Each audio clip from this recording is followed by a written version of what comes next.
Hello everyone, कैसे हैं आप सब। आप सभी का करियर सक्सेस के यूट्यूब चैनल पे एक बार फिर से वेलकम है। तो आज आप सब जानते हैं J&K high court junior assistant का जो पेपर है वो हो चुका है, खासकर कश्मीर बेस्ड कैंडिडेट्स का, जो कि 16 मार्च को स्केड्यूल था। तो अब आप सभी जानते हैं कि इसमें क्वेश्चन पेपर जो है वो तो बच्चों को दिया नहीं गया।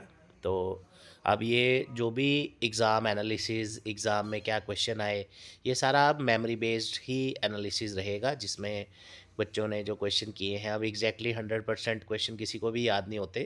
क्योंकि ये सारा आपका थ्योरेटिकल पेपर था। जैसे जीके हो गया, जीके के क्वेश्चन बच्चे काफ़ी भेज रहे हैं मुझे भी शाम से ही। और इंग्लिश के एग्जैक्टली बच्चों को याद नहीं होंगे। हाँ, एंटोनियम सिनोनियम्स आपको कह सकते हैं कि वो याद रहें, उसके अलावा कंप्यूटर के क्वेश्चन भी कुछ ही याद रह पाए होंगे बच्चों को। तो हम एक ओवरऑल फ़िलहाल एनालिसिस या डिस्कशन करते हैं कि जिस हिसाब से हमने भी क्वेश्चन देखे, जिस हिसाब से बच्चे क्वेश्चन भेज रहे हैं, उसके अकॉर्डिंग एक अगर अंदाज़ा लगाया जाए कि किस हिसाब से बच्चों का पेपर रहा होगा आज की डेट में। तो पहले तो हमें एक चीज़ समझनी है कि इसमें नेगेटिव मार्किंग नहीं थी, तो इसका भी कहीं ना कहीं इफ़ेक्ट पड़ेगा ओवरऑल स्कोर में। क्योंकि अब वो हर कोई बंदा 80 के 80 क्वेश्चन करके आया है, ऑब्वियसली बात है, क्योंकि गलत होगा तो कोई नुकसान है नहीं। तो उसमें ये रहता है कि 1% का, कि अगर किसी के 4 तुक्के सही लग गए, वो 4 नंबर ज़्यादा ले गया, तो उस तरह का रहता है। तो इसका भी कहीं ना कहीं इफेक्ट रह सकता है। अब बात करते हैं कि जो क्वेश्चंस अभी तक बच्चे भेज रहे हैं हमारे पास भी, किस तरह के क्वेश्चन लग रहे हैं मेरे को।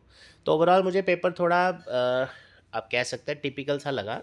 मतलब जिसको हम मॉडरेट टू डिफ़िकल्ट बोल सकते हैं। बिल्कुल डिफ़िकल्ट भी नहीं, बिल्कुल आसान भी नहीं। तो वो जो रहता है ना, मीडियम लेवल का जो पेपर रहता है, उस तरह से। क्योंकि क्या होता है कि पूरा पेपर कभी आसान नहीं होता, पूरा पेपर कभी मुश्किल नहीं होता। कोई एक सब्जेक्ट या सेक्शन किसी को आसान लगती है, कोई एक सेक्शन की या सब्जेक्ट किसी को टफ लगता है। तो मेरे अकॉर्डिंग जो मुझे लगा कि जनरल अवेयरनेस जो थी करंट अफेयर्स के रिलेटेड, उसमें कुछ ऐसा देखने को नहीं मिला। जो मेरा व्यू है वो ये है कि जैसे जब हम आपको वीडियोस में बताते हैं कि करंट अफेयर में क्या क्या पढ़ना चाहिए, हम उसमें ना एक पूरी लिस्ट बना के आपको बताते हैं कि इसमें आपको बुक्स एंड ऑथर भी पढ़ना है। इसमें आपको यूएन के और जो ऑर्गेनाइजेशंस हैं वो भी पढ़नी है, कैपिटल करेंसीज पढ़नी है, प्रेसिडेंट्स पढ़ने हैं जो न्यू इलेक्ट हुए हैं, उसके अलावा अवार्ड्स पढ़ के जाने हैं, डिफेंस के रिलेटेड न्यूज़ पढ़ के जानी है। तो ऐसे एक बड़ी लंबी चौड़ी लिस्ट हमने आपके लिए बनाई होती है, अराउंड 13 से 14 कंपोनेंट होते हैं। तो काफ़ी ज़्यादा क्वेश्चंस मुझे लगा कि उसी पैटर्न पे पूछे गए हैं। उसके अलावा कंप्यूटर सेक्शन की अगर मैं बात करूं, अभी एंटीवायरस के रिलेटेड बच्चा कोई क्वेश्चन भेज रहा था, एआई के रिलेटेड क्वेश्चन भेज रहे थे। इस तरह के क्वेश्चंस अभी पेपर में आए हैं। तो मेरे को लग रहा है कि कंप्यूटर में अराउंड 11-12 क्वेश्चन बच्चों ने, कंप्यूटर के तो काफ़ी क्वेश्चन बच्चों ने भेजे हैं। 10 से 12 क्वेश्चन मेरे ख्याल से आराम से इजीली हो जाने चाहिए। कोड रिलेटेड अवेयरनेस के 7-8 क्वेश्चंस हो जाने चाहिए। एक प्लेडिंग करके कोड रिलेटेड का क्वेश्चन था जो बच्चे मुझे सेंड कर रहे हैं शाम से ही।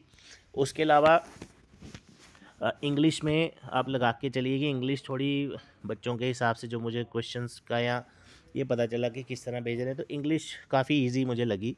जिस हिसाब से बच्चे बता रहे हैं, क्वेश्चंस भी जो भेज रहे हैं हमारे पास। जनरल नॉलेज जो करंट अफेयर है, ये डिसाइडिंग फैक्टर होगा, क्योंकि करंट अफेयर्स में ही अब रहता है कि आपने कितना करंट अफेयर पढ़ा है, किस मंथ तक का पढ़ा है। वैसे इसमें मंथ तक का कोई दिक्कत नहीं है, जनरल ही पूछा है सारा।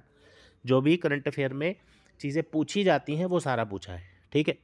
उसके अलावा कोड रिलेटेड का मैंने बता दिया। कंप्यूटर के क्वेश्चन भी मुझे इजी लगे, क्योंकि कुछ सेक्शन कभी टफ हो सकती है, कोई सेक्शन किसी की इजी हो सकती है, उसके अकॉर्डिंग मैं बोल रहा हूँ। तो वैसे भी ये जो एनालिसिस है, ये जिनका तो पेपर हो गया है, उनको इस एनालिसिस से अब कोई मतलब नहीं है। हमारा एनालिसिस नहीं, किसी का भी एनालिसिस हो, क्योंकि अब आपका पेपर हो चुका है। Now you have to move on. अब अगली जो अपॉर्चुनिटीज़ हैं उसका सोचो, इसको भूल जाओ। अब ये जब भी इसका रिजल्ट आएगा आएगा, वो तब की बात है।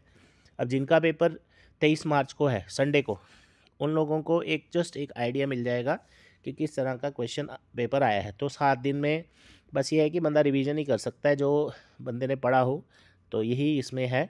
बाकी आप अच्छे से पेपर दीजिए, जिनका भी अगला संडे को पेपर होगा। तो wish you all the best. जो पेपर दे के आए हैं, आप सभी कमेंट सेक्शन में ज़रूर बताएं आपको कैसा लगा पेपर, किस तरह के क्वेश्चंस आपको देखने को मिले। हो सकता है कोई क्वेश्चन मैंने मिस कर दिया हो। तो क्योंकि इसको पूरा ओवरऑल कंपाइल करने के लिए कम से कम 1 से 2 दिन का टाइम चाहिए, क्योंकि जो बच्चे क्वेश्चंस भेज रहे हैं, तो वो क्वेश्चन एग्जैक्टली मल्टीपल बच्चे जब सेम चीज़ भेजते हैं, तो उससे एक आइडिया हो जाता है कि हाँ भाई, ये वाले क्वेश्चन पेपर में आए हैं। ऐसे हो सकता है आप में से किसी ने पेपर नहीं दिया हो, आप ही भेज दो सर ये क्वेश्चन आया है, ठीक है। तो कहने का मतलब जिनका पेपर हो चुका है उसको एनालिसिस से मतलब नहीं, ना ही आपको वेट करना है इसका कट ऑफ क्या होगा, इसका ये क्या होगा, वो क्या होगा। अब अगले पेपर पे मूव करो, जो भी आपने फॉर्म भरे हैं या नहीं भरे हैं तो दोबारा तैयारी शुरू करो। उसके अलावा जो भी आप में से जिनका अगले हफ्ते को पेपर है, जैसा आप पढ़ रहे हैं वैसे पढ़ते रहें। बस ये याद रखें कि जो आपका बेसिक्स है, जैसे करंट अफेयर के मेन कंपोनेंट कौन कौन से होते हैं, उसमें किस तरह के क्वेश्चन पूछे जाते हैं, वो सारी एक बार कवर कर लीजिए। स्कीम्स के रिलेटेड बच्चे भेज रहे, अमरूद स्कीम करके क्वेश्चन आया है, वो भी मुझे भेजा किसी ने अभी थोड़ी देर पहले। तो ऐसे बहुत सारे क्वेश्चन हमारे पास भी आते जा रहे हैं। तो एक ओवरऑल लेके चलें तो मॉडरेट लेवल आप मान के चलिए पेपर का। तो अच्छा, मेरे को लगता है कि इसका जो बच्चों का एग्ज़ाम का लेवल रहा होगा, जो बच्चे माइंड में लेके गए होंगे, तो उससे कुछ क्वेश्चंस आप लगा के चलिए ऊपर नीचे। जैसे अगर किसी ने टारगेट रखा होगा 65 आउट ऑफ 80, तो मुझे लगता है कि 5-7 क्वेश्चंस का अप एंड डाउन लेके चलिए आप, जो करंट अफेयर से जिसका मुझे लगता है इफेक्ट पड़ेगा।